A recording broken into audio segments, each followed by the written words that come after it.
in the huge foreign debt we owe, the largest in the history of the world.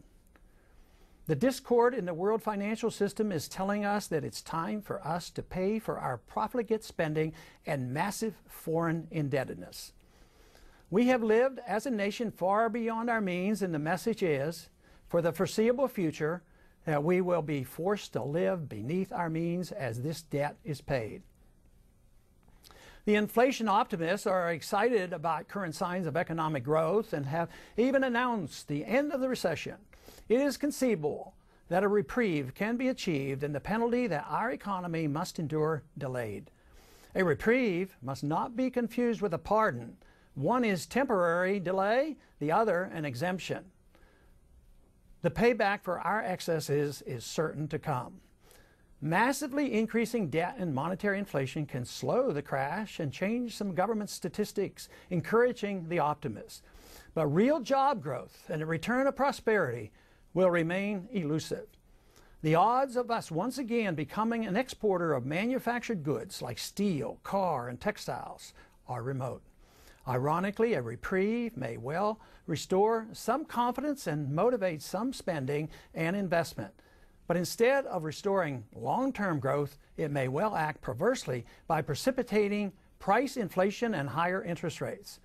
Since today's interest rates are artificially set, much of our investing is unproductively misdirected.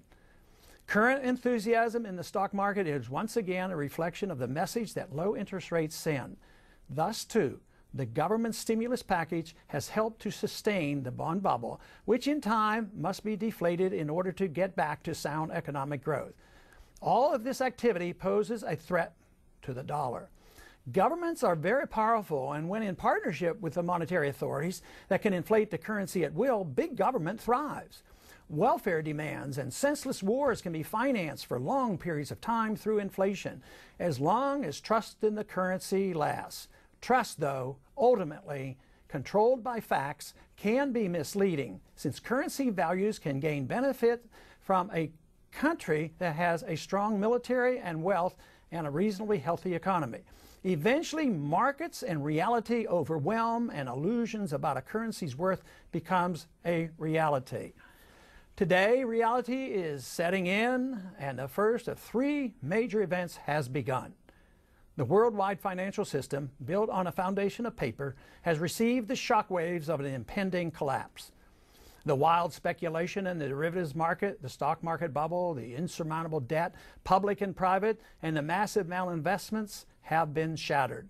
The only solution so far offered, but led to be lied by the United States, has been to print more money faster, keep interest rates low at practically 0%, and remove all stops for controlling deficits. These are the very policies that cause the disequilibrium, and doing more of the same, but only faster, can hardly help our economy. The addiction to easy credit and deficit defies a wise political solution. Politicians are incapable of delivering the message of frugality, common sense, and sound money. We can expect that the course we are on to continue and accelerate, since the first event, the collapse of the financial system, is still in its early stage. The housing crisis is far from over. The commercial property crisis has not yet gotten much attention, and the financial obligations of the government are growing exponentially. And none of this forces the slightest pause in the expanding of welfare growth. The number of regulations, which are indeed a tax, are exploding through the market, was already suffering from regulatory excesses. There's a consensus in Washington that wise regulations can compensate for all the mistakes made by the Federal Reserve, the executive branch, and the Congress. This fallacy has been around a long time and will be difficult to overcome. The pessimism of the middle class continues to get worse despite the prognostications of Wall Street and the administration.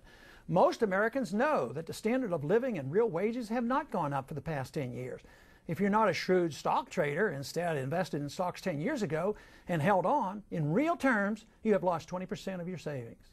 The middle class is poorer also because house prices have crashed and many have lost their homes.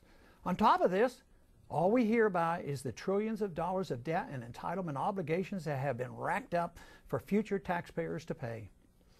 When it is revealed that the insider friends of the Fed and Congress get billions of dollars in bailout at the expense of the middle class, it's no wonder the people are taking to the streets and directing their hostilities toward both Republicans and Democrats in Washington. Many would agree it's well-earned anger and properly directed.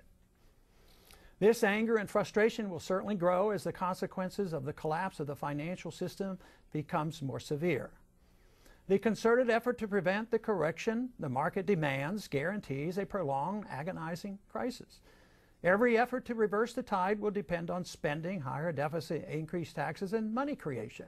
This effort is now providing another grand bubble, the dollar/bond bubble. The next event will be a dollar crisis. A full-blown dollar crisis will be much worse than our current financial crisis. The extent of a dollar crisis depends on whether or not the Washington politicians wake up and change their ways. A dubious hope. More likely, the insanity will continue until some not yet known event will undermine the confidence in the dollar worldwide. Signs of less desire for foreigners to hold our dollars are already present. I'm certain our Treasury and Federal Reserve are pulling out all stops to prevent a massive run on the dollar. At present, the orderly retreat from the dollar is working, but it won't last. China is quite active investing in national resources around the world and including in Iran. While we live in the dark ages and believe only our military presence and military threats can protect our access to oil, China is actually spending some of their savings investing in their future access to energy and other precious metals and minerals. But the orderly retreat from the dollar won't last forever. Since 1973, shortly after the breakdown of the Bretton Woods Agreement, the dollar has lost 32% of its value against a Federal Reserve basket of currencies. But that doesn't tell the real story, since that is a measurement against all other currencies, and they are all fiat currencies as well. This gave the dollar an artificial benefit from its position of power in great wealth in military prowess. The dollar in relationship to gold, however, is down 97% since 1971 and 82% as measured by the Consumer Price Index. The dollar, mismanaged by the Fed, has not been a benefit to the savers who sought to responsibly take care of themselves. They've been cheated by a rotten system and are just beginning to understand exactly how the Federal Reserve has been responsible for the swindle.